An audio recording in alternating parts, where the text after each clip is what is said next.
महत्वपूर्ण समाचार मળી રહ્યા છે સુરતથી। સુરતના કતારગામ દરવાજા પાસે બેફામ મારુતિ વાન ડિવાઈડરમાં ઘૂસી ગઈ હતી અને કતારગામ દરવાજા પાસે નવા ડિવાઈડર બનેલા ડિવાઈડર સાથે આ કાર ભટકાઈ અને બાદમાં પલટી મારી ગઈ હતી। જોકે સદનસીબે આ દુર્ઘટનામાં કોઈ જાનહાનિ નથી થઈ। આ સમગ્ર અકસ્માતની ઘટના સીસીટીવીમાં કેદ થઈ ગઈ છે।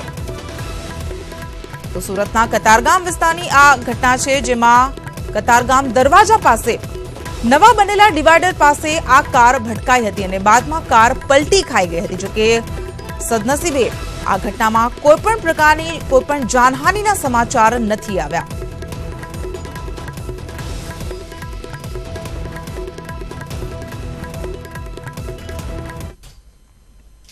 સુરત સિવિલમાં સામે આવ્યો છે અજીબોગરીબ કેસ।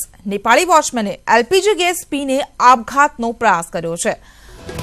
હાલ આપઘાતનો પ્રયાસ કરનાર આ યુવકની હાલત નાજુક છે। જોકે સિવિલ હોસ્પિટલના તબીબ પણ આ કેસ જોઈને ચોંકી ઉઠ્યા છે। તો આ ચોંકાવનારો કેસ સામે આવ્યો છે, જેમાં નેપાળી વોચમેને એલપીજી ગેસ પીને આપઘાતનો પ્રયાસ કર્યો છે। સુરતની સિવિલમાં આ કેસ આવ્યો છે અને સિવિલ હોસ્પિટલના તબીબ પણ આ કેસ જોઈને ચોંકી ઉઠ્યા છે।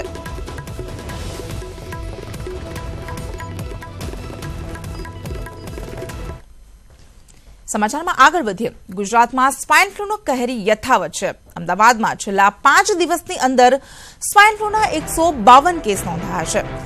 તો ગુજરાતમાં છેલ્લા 7 દિવસથી સતત 90 થી પણ વધુ લોકો સ્વાઇન ફ્લૂની ચપેટમાં છે।